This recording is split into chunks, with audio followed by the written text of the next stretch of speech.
So we will begin with our today's session. In the last lecture, we were looking into pin functions, and we had looked into the reset pin, which was one of the important pin. And we said whenever we reset microcontroller is initialized. Well, how do you reset? Logic 1 should appear on pin number 9 for at least 2 microseconds, provided if it is a 12 megahertz crystal oscillator. So for 2 microseconds, if logic 1 appears on pin number 9, microcontroller resets. And there are two ways to reset: power on reset and manual reset. When we reset microcontroller, it initializes. What does initialization mean? Interrupts are disabled. Logic 1 appears on all the port pins and they start functioning as input. Program counter is cleared. Bank 0 is selected. Register of bank 0 are selected. Stack pointer is initialized with address 7 hex. Timers are stopped and the timer count registers are cleared. So that is what is initialization of microcontroller, right? To be very specific, all the special function registers are cleared, right? Look into. And excess mean they will have some random value, which will be don't cared, which will not be considered. Stack pointer initialized with 7 hex address, and all the ports, logic 1 will appear on all the ports, and program counter will also be cleared. Right, so these were the two circuits. The first one is the on the right hand side is the power on reset circuit. So whenever 5 volt is applied, mean the power is on, capacitor, the charge is 0, hence initially the charge is 0, hence logic 1 will directly appear on pin number 9 and microcontroller will reset. And whenever the capacitor is fully charged, logic 0 will appear on pin number 9 and microcontroller will automatically come out of the reset. Is that okay? And look into the left hand side of your diagram. There is a switch. When you press the switch, logic 1 will appear on pin number 9 and microcontroller resets. When you open the switch, 0 appears on pin number 9 and microcontroller comes out of the reset. So that was the manual reset. Then we looked into clock. We have 3 options to give clock input to microcontroller, and the most preferred one is by connecting a crystal oscillator. Where you have the other 2 options also, a TTL clock source and a CMOS clock source. Correct? We prefer connecting a crystal oscillator, right? And as I said, please do not forget those bypass capacitors. They will stabilize the square wave which is entering in. Okay, 33 picofarads. Now we will look into the remaining few pins. So we have pin number 30 of microcontroller, which is ALE. That stands for address latch enable pin. Now this is an output pin of microcontroller and it is active high, right? Logic 1 will appear on the pin. When it is used, only when we are doing an external memory interface. We'll see the diagrams ahead. So this pin is into use when we interface an external RAM or a ROM memory. What is the use of this pin? See, address latch enable. It is used for demultiplexing address and data bus. Right? See, we have AD0 to AD7. Address and data are combined, which we have said multiplexed. Address and data lines are multiplexed, right? Combined AD0 to AD7. Whereas, what is the use of ALE? To demultiplex, that is, separate the address and data bus. So using this signal, we will separate A0 to A7 and D0 to D7. AD0 to AD7 will be separated as A0 to A7 and D0 to D7 with the help of ALE signal. Correct? Now see, 2 ALE pulses will be available in one machine cycle. Hope you remember machine cycle. Machine cycle is the time taken by the instruction for fetching, decoding and executing it. Is one machine cycle, and one machine cycle comprises of 12 clock pulses, 12 square waves. Okay, so in one machine cycle we will have 2 logic 1 pulses on ALE. Correct? We will see this in more detail ahead. Next, falling edge of ALE will latch address in the latch. Okay, we will see this also. So remember, when ALE is logic 1, port 0 will act as address bus A0 to A7. And when ALE is logic 0, port 0 will act as data bus. So ALE logic 1, port acts as an address bus A0 to A7. ALE logic 0, port 0 acts as data bus. Okay. So in the next we will see how is that address and data getting separated out. Right. So look this diagram. Demultiplexing or separating AD0 to AD7. Right. So you, on the left hand side of your screen you have microcontroller 8051. Port 0 is combined with AD0 to AD7, the multiplexed address data bus. Correct. That's the signal ALE. Look into the left hand side of your screen. That is IC 74373. So this is a 8-bit latch. The functioning of the latch is to store something. So this is one specific latch. We have such many other latches also.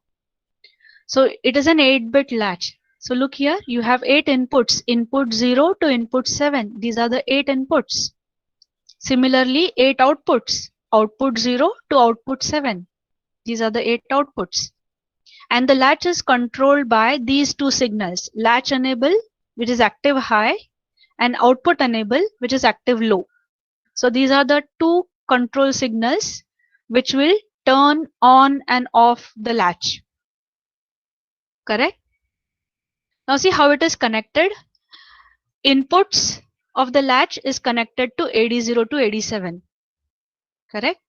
The control signal, one of the control signal is active low. See, there is a bubble there. Mean whenever you ground, this enables.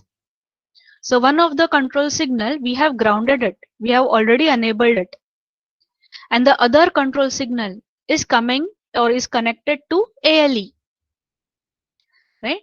The name of the signal is latch enable. It is active high, and that latch enable is connected to ALE. You get me? Right? So now how does this circuit functions? Right? So input of the latch is AD0 to AD7. Right? So whenever ALE is 1, see here, whenever ALE is logic 1, what is available on the port lines? A0 to A7. Right? So whenever ALE is 1, see here, what is available on the port line? A0 to A7. ALE is 1 mean the latch gets enabled. And whatever is at the input is stored inside and sent at the output. So what is available at the input? A0 to A7. It gets stored inside, and the same A0 to A7 is also sent out. So see at the output what is written? A0 to A7. Correct? In the next, after some certain time duration, ALE automatically becomes 0. And now what is available on the port? The data lines D0 to D7. So after certain time duration, logic 0 will appear on ALE automatically. Logic 0 will disable the latch. The latch will be turned off. What is available on the port? Data lines D0 to D7. So since the latch is off, the data will not enter in. What was entered in? A0 to A7. Correct? So the latch is off. When ALE becomes 0, the latch is off. Right? Off means whatever was at the output will remain stable. What was at the output? A0 to A7 will remain at the output of the latch. Correct? Because it has turned off. Right? Now, when ALE is 0, data is available on this port lines, and we take this connection, and from here we get D0 to D7. So that is how, with the help of latch and the ALE signal, we separate D0 to D7 and A0 to A7. AD0 to AD7 gets separated out. This is called demultiplexing. Hope you all are getting me, students. Right? And see, look, I have shown the timing diagram here. That is address latch enable timing diagram. What do we say?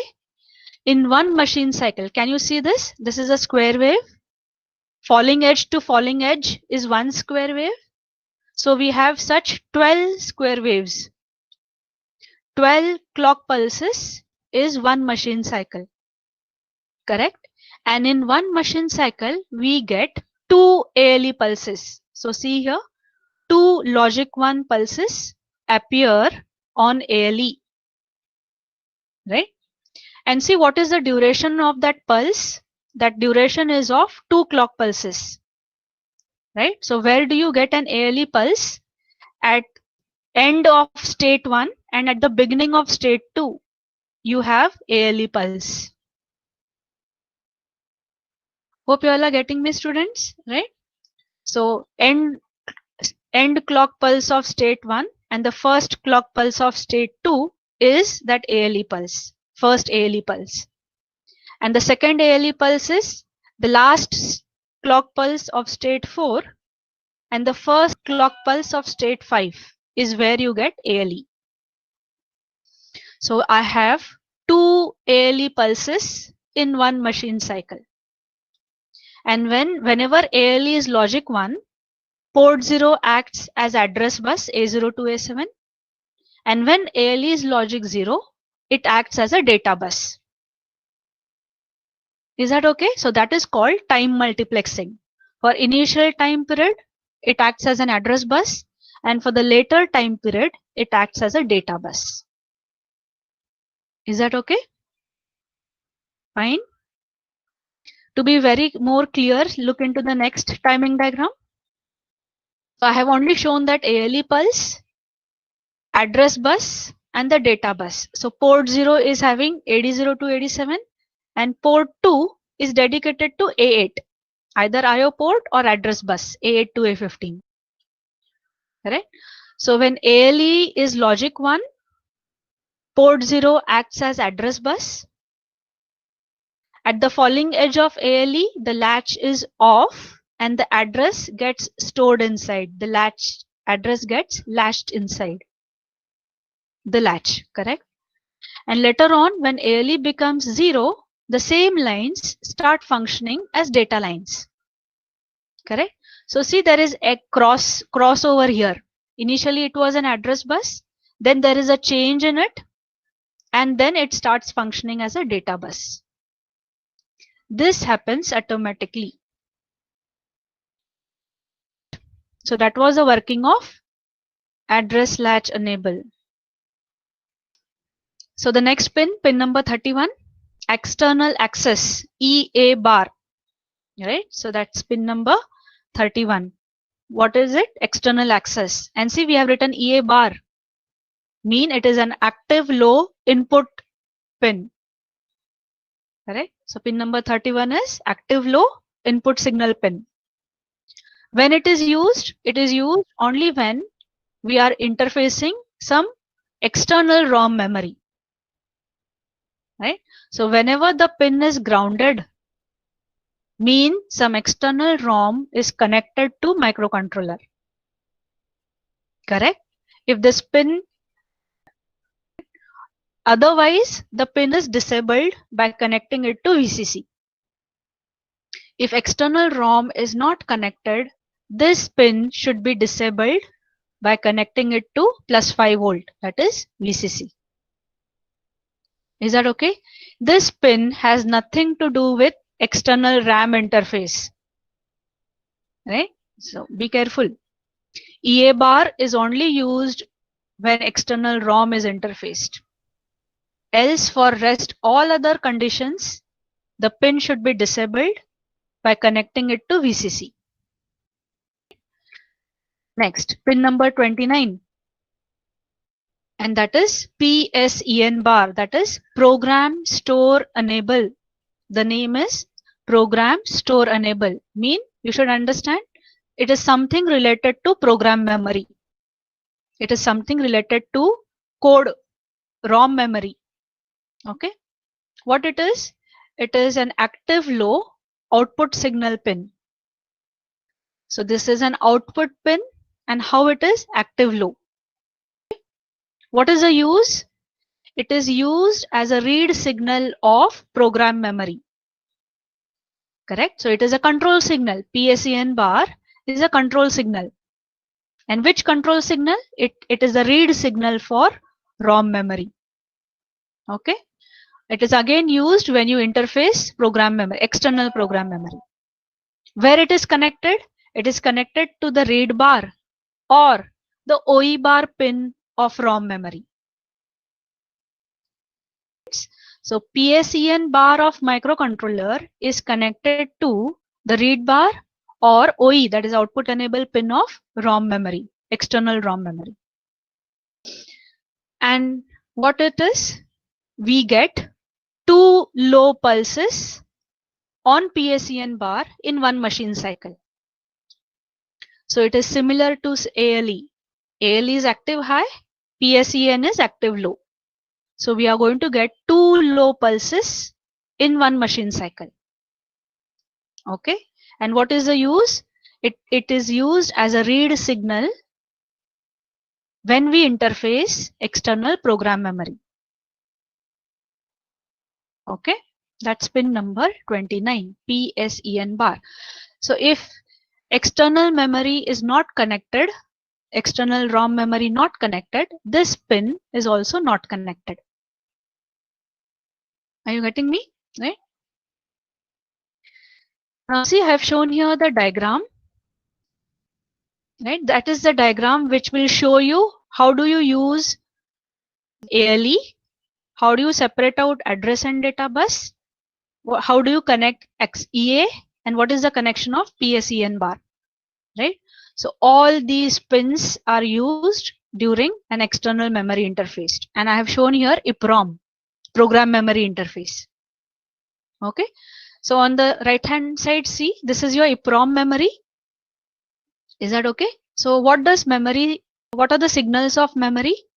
There will be few address lines, few data lines, and there will be the control signal. Okay. How many address lines? A0 to A15. So altogether 16 address lines. Okay. A0 to A7 will come from port 0 and A8 to A15 will be connected from port 2. Right? So 16 address lines will come from lower address from port 0 and upper address from port 2. Is that okay? And that too, lower address will be separated, demultiplexed with the help of the latch. So can you see here? 74373 is a latch. This latch will be enabled by the signal ALE.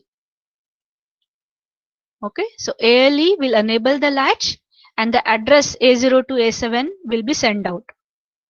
And directly from port 0, we will be having the data lines D0 to D7. So that's latch separating AD0 and AD7. And since an external ROM is connected, EA bar is grounded. So since EA bar is grounded, microcontroller automatically starts using port 0 as AD0 to AD7 bus and port 2 as A8 to A15 address bus. Okay. And the signal PSEN bar, it is connected as a read signal to ROM memory. Right? OE is nothing but output enable, is nothing but read signal of memory. So that's how the connections are whenever you connect an external ROM to microcontroller. And if this was a RAM, here we will have read and the write, and the read and the write of port 3 will be connected to the read and the write of the RAM memory. That's the only change. Right? That is how is the hardware. We will look into the last. The last two pins that we have is the very important pins, the power supply pins of microcontroller. So pin number 40, VCC. So whatever microcontroller we are studying, Atmel or Philips 8051, it has a 5 volt power supply.